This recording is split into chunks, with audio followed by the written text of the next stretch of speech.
Eles ganharam. Os gays conquistaram a batalha da opinião pública. O resto é questão de tempo. Vejam esta torcida no estádio de futebol na Alemanha.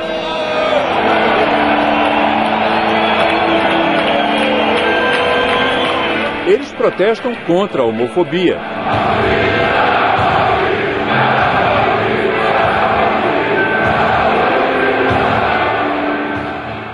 Até pouco tempo, as relações entre gays eram crime em vários estados americanos. Agora, na contramão do conservadorismo, a Suprema Corte aceitou rever leis que discriminam casais homossexuais.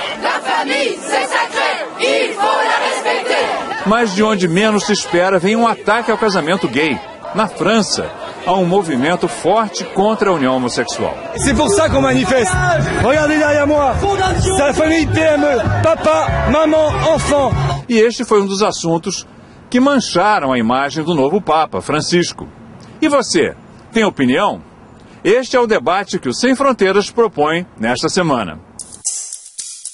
O casamento gay já ganhou, diz a capa da revista Time. Ou melhor, duas capas, numa um casal de homens, na outra de mulheres. A edição histórica comemora o início do julgamento pela Suprema Corte de dois casos, um na Califórnia, outro a nível federal, que envolvem o direito dos homossexuais ao casamento. Já é legal a união homossexual em 9 estados americanos e na capital, Washington. Mais importante, a opinião pública, que até poucos anos era contra, agora é majoritariamente a favor do casamento gay. Entre os americanos de menos de 30 anos, 80% acham que os gays têm o mesmo direito dos heterossexuais a se casarem e constituir família. Why public opinion changed so quickly? Public opinion on gay marriage in the United States has changed really dramatically because I think in large part gay people have come out and are living their lives publicly. We are coming out in our families and churches and workplaces in the community, and as people get to know us, they realize we're really not that different than they are, and that there's no real reason to prohibit us from being able to participate in ordinary civic institutions like marriage. A decisão da Suprema Corte só sai em junho. Mas mesmo que não venha a ser estendido a todo o país o direito ao casamento, a batalha já está ganha. A sociedade americana evoluiu e não trata mais os homossexuais como cidadãos de segunda classe. O Sem Fronteiras visitou em Nova York uma família com 2 maridos, 2 pais, o cineasta Ira Sachs e o pintor Boris Torres. Eles se casaram há pouco mais de um ano, dias antes do nascimento dos 2 filhos, os gêmeos Viva e Félix, agora com 14 meses. Ira diz que o sentimento de ser igual a todos trouxe uma mudança profunda. Again, I don't think marriage is the answer for everyone. I'm not like pro-marriage per se. I think the right to be married is very different than being pro-marriage. And it allows us the same rights as everybody else. There's things that deal with, a partner dying and then the other having to not the same rights or disadvantages. So all that stuff is really important. There's a lot of benefits that are exclusive to heterosexual couples. Yeah. I think that's all very important. And then I think there's the internal benefit, which is the feeling of equality. Yeah. It's very deep. Yeah. And I think the feeling of inequality is what leads to what we discussed before, which is shame. If you don't feel equal, then how can you feel right about your own feelings? Because I see some people saying, it's a conservative thing, it's a mainstream thing, or why fight for marriage when there are things that could be more, I don't know. Well, I agree with that. To some extent, I think that the gay community is putting all its eggs in one basket, and it's not really dealing with lots of other issues which are just as important. Like what? Like economic disparity, like health issues, like racism, like rights in business, like, lots of things, like transgender rights.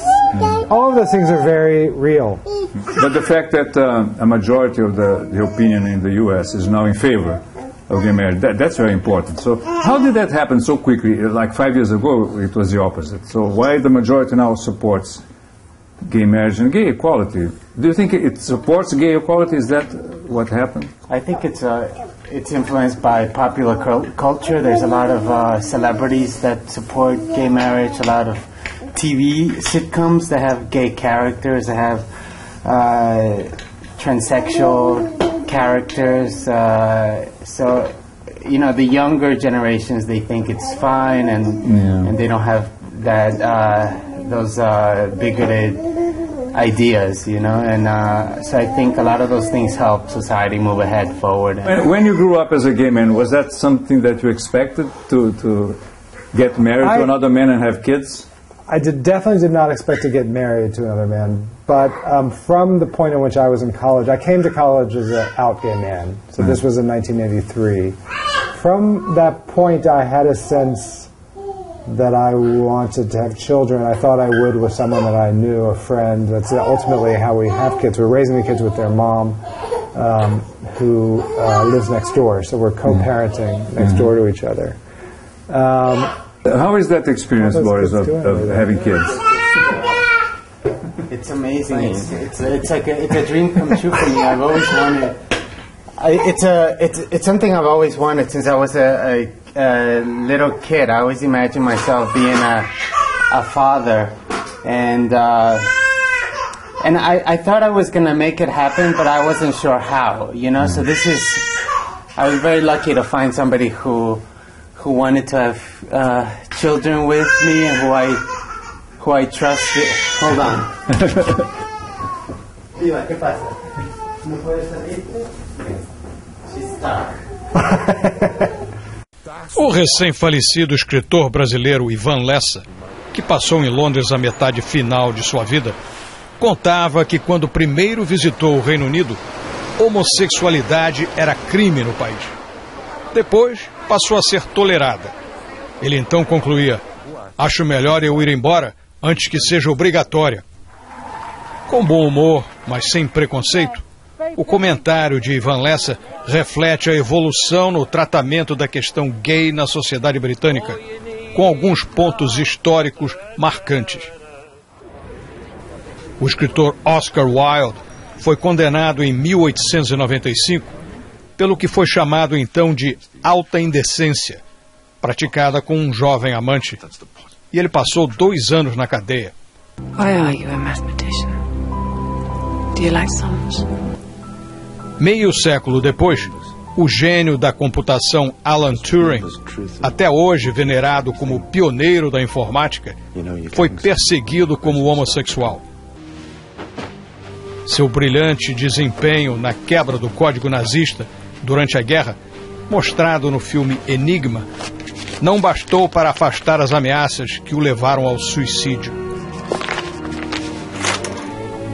No início dos anos 60, o filme A Vítima teve grande impacto na opinião pública britânica ao mostrar o personagem de Dick Bogard sofrer chantagem por ser homossexual. Poucos anos depois, nova lei britânica descriminalizava atos homossexuais entre adultos. Domingo Maldito foi outro filme que, em 1971, sensibilizou o público com a história em que os personagens de Peter Finch e Glenda Jackson compartilham o afeto do jovem interpretado por Murray Head. Foi um momento raro de mostrar na tela, com grandes atores, o lado afetivo da vida homossexual. A arte refletia a discussão que aos poucos se ampliava no país, em meio à militância política de grupos variados em busca de direitos sociais, desde as feministas aos homossexuais. E aos poucos as leis britânicas foram mudando, aliviando as sanções, removendo estigmas, até a aprovação pela Casa dos Comuns da legalidade do casamento gay. O voto teve apoio ostensivo do primeiro-ministro conservador David Cameron e dezenas de deputados de seu partido, habitualmente associado à tradição, refratário a mudanças na sociedade. Well, today is an important day. I'm a strong believer in marriage. It helps people commit to each other, and I think it's right that gay people should be able to get married too. This is, yes, about equality, but it's also about making our society stronger. I know there are strong views on both sides of the argument. I respect that, but I think this is an important step forward for our country. David Cameron's been very clear that he is a Conservative, and as a Conservative he values marriage and he values family. So he supports marriage for gay people as a good thing because of his Conservative values. You know, from Oscar Wilde to the recent vote in the House of Commons, from your perspective, that's quite an evolution, isn't it? It's a huge evolution, and it's not just a huge evolution from Oscar Wilde's time. It's a huge evolution just in the past 2 decades. When Stonewall was founded in 1989, we were founded in response to something called Section 28, which banned the discussion of homosexuality in schools. When we were founded, you couldn't talk about being gay at school. You could have no legal recognition for your relationship. You couldn't serve in the army. You couldn't have children. And we've managed to overturn all of that kind of discriminatory legislation, and we're now kind of on the cusp of securing marriage equality. So it's an absolutely enormous transformation in Britain. The traditional religious groups, however, are still against it. The Catholic religion, Church of England, Muslims. The leadership of the Church of England and the Catholic Church, for example, are still opposed to it. But we know that there are vicars, priests from many denominations who, you know, might not necessarily agree with what the leadership of their church is saying and actually do want to conduct these marriages. We've also done polling that shows 60%, so a big majority of people of faith themselves would like to see same-sex couples allowed to get married. Religious groups in other parts of the world, let's look at Africa for instance, they're still playing a very traditional reactionary role in a way, still sending gays to prisons in places like Africa. Yeah, I mean, I think the fact that we've made so much progress in Britain really highlights how much there is still to do around the world. You only have to look at legislation that's been proposed in countries like Uganda with the so-called Kill the Gays bill, and we're seeing, you know, huge regression in some of the progress that's been made. So we might be thinking that we've come a long way in Britain, but we should always be aware that progress can't be taken for granted and progress can't be undone.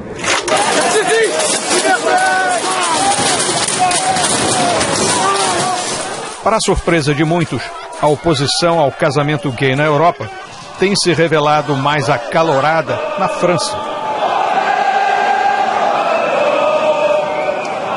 onde os ativistas anti-gays saíram em passeata no mês passado e se confrontaram com a polícia nas ruas de Paris.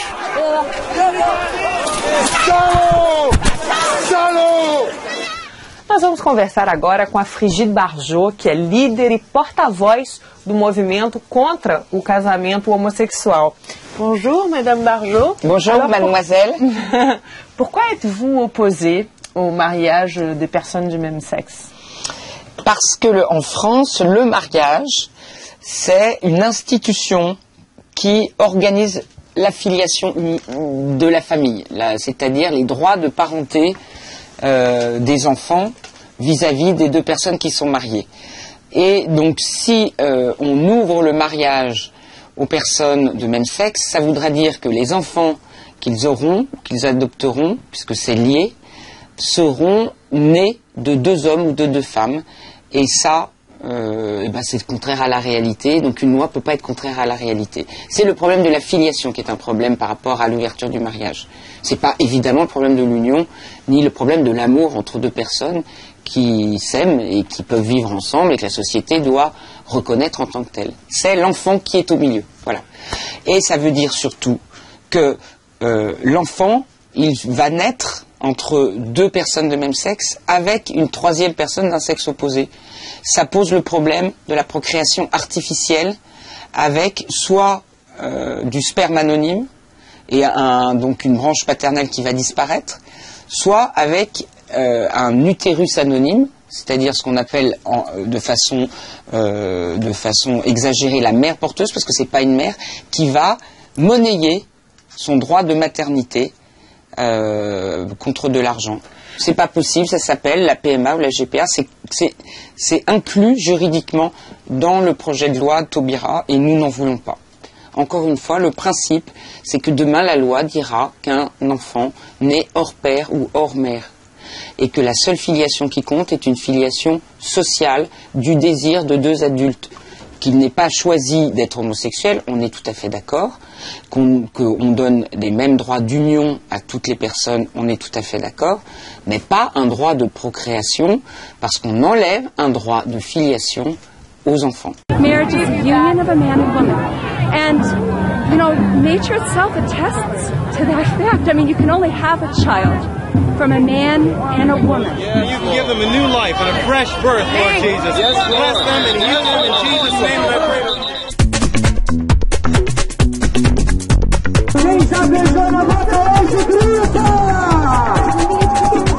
Os brasileiros gostam de ser considerados um povo aberto, democrático, sem preconceitos. O liberalismo em questões culturais teria até fundamentos históricos e antropológicos. Seria resultado inevitável da intensa miscigenação entre a nossa população de europeus, africanos e indígenas. Mas se é verdade, por que então nossos congressistas evitam votar uma lei regulamentando o casamento entre pessoas do mesmo sexo? Por favor. Até Portugal, tido como conservador, já aprovou. A Argentina, com quem competimos em todas as frentes, já nos passou a perna nessa questão. Se somos liberais, teríamos de estar na vanguarda. Mas ao contrário, o casamento gay e outras questões culturais, como a legalização do aborto, geram hoje dissidências radicais, como prova polêmica criada em torno da escolha de um conservador, o pastor Marco Feliciano, para presidir a Comissão de Direitos Humanos da Câmara. Vou falar uma vez só. Se atrapalharem a comissão, a polícia da casa está à nossa disposição para poder fazermos alguma coisa. Com a paralisia do Legislativo, reflexo da forte corrente conservadora entre os eleitores, o Judiciário tomou a frente. Mais de 60 mil uniões homoafetivas no Brasil. Há 2 anos, o Supremo Tribunal Federal, STF, reconheceu por unanimidade a união estável entre casais do mesmo sexo como entidade familiar. A união homoafetiva, a união estável. O que escancarou a porta, mesmo sem lei específica, mas com base na decisão do STF, juízes e tribunais regionais em alguns estados e mesmo o Superior Tribunal de Justiça passaram a autorizar casamentos homoafetivos. Quem ganha com a equiparação postulada pelos homoafetivos? Quer dizer, os homoafetivos. Muito bem, e quem perde? Ninguém perde. Existe pressão nas ruas. A cantora Daniela Mercury acaba de apresentar em rede social a sua parceira, a jornalista Malu Versosa. Malu agora é minha esposa, disse ela sem rodeios. Assumir abertamente uniões homoafetivas tornou-se uma espécie de luta de guerrilha contra o conservadorismo.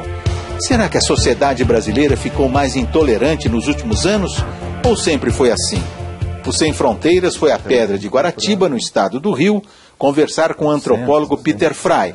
Nascido na Inglaterra, ele se mudou para o Brasil quando jovem, porque em seu país a homossexualidade era crime. Veio para cá exatamente porque viu o país como um oásis liberal no mundo. Agora Fry está decepcionado. Quando cheguei aqui, na década de 70, eu achei uma espécie de paraíso, porque eu fui criminoso até 1967, eu tinha 26 anos. Porque a lei britânica era muito cruel. 2 anos de trabalho forçado. Então, quando cheguei no Brasil, que o Brasil, que tem um código meio napoleônico, nunca criminalizou a homossexualidade. Para mim era um imenso alívio, eu achava muito interessante. E também eu achava que as pessoas muito relaxadas em relação a essa questão. Pelo menos no meio universitário. E naquela época de ditadura militar, não era assunto, não era mesmo, né? Eu me senti muito tranquilo. Agora, voltando à Inglaterra, velha Europa, eu vejo que a Inglaterra avançou com uma rapidez extraordinária. Extraordinária. Né? E eles foram, assim, de situação de criminalização da homossexualidade até agora o casamento que o Cameron quer. Quer dizer que eu sinto que a Inglaterra foi muito, muito rapidamente na direção, e como parece que está acontecendo também nos Estados Unidos. E o Brasil estacionou-se. E nesse país que tinha uma fama de uma certa tolerância, sobretudo em relação ao sexo, se vê nas mãos de um grupo pequeno, mas cada vez maior, de pessoas aguerridamente contra. Por que é tão importante para os gays que formam um casal, que se amam, também chancelar esse casamento através de uma autoridade, ou seja, ter o casamento formal? Na minha geração, nós éramos contra o casamento em geral, né? E achávamos que a informalidade era a questão. Quer dizer que a pergunta que se coloca também me coloco. Nos Estados Unidos, vale porque o casamento tem efeitos materiais mesmo, né? De imposto de renda, de acesso à saúde, etc. I now pronounce you married under the laws of the state of California. E também em outros lugares. Na França também tem um pouco de diferença entre a união civil e casamento. E o casamento formal. É. E eu acho que a outra razão é o significado da palavra casamento. Acho que tem algumas pessoas que têm uma vontade de ser como todos os outros e pensam que o casamento é de todos os outros, mesmo se esses todos os outros se casam cada vez menos. Mas a ideia de casamento eu acho que é muito forte, tem um apelo simbólico muito forte. Né? Eu sempre fui contra os rótulos, né? Nós falamos de geração. A minha geração foi contra todos os rótulos. E, sobretudo o rótulo homossexual, heterossexual. Né? E esse rótulo continua. Por exemplo, se eu quisesse formalizar uma união estável no cartório, chama-se união homoafetiva. Então, eu recusaria. Então, pensei em fazer isso, mas com esse nome não vou. Por quê? Porque ou é uma união ou não é uma união. Eu acho que a arte da modernidade seria realmente desenvolver uma legislação que ignorasse o significado do sexo, da orientação sexual, que deixando as pessoas, de foro íntimo, definirem quem são, mas não que precisava ficar em documentos, etc.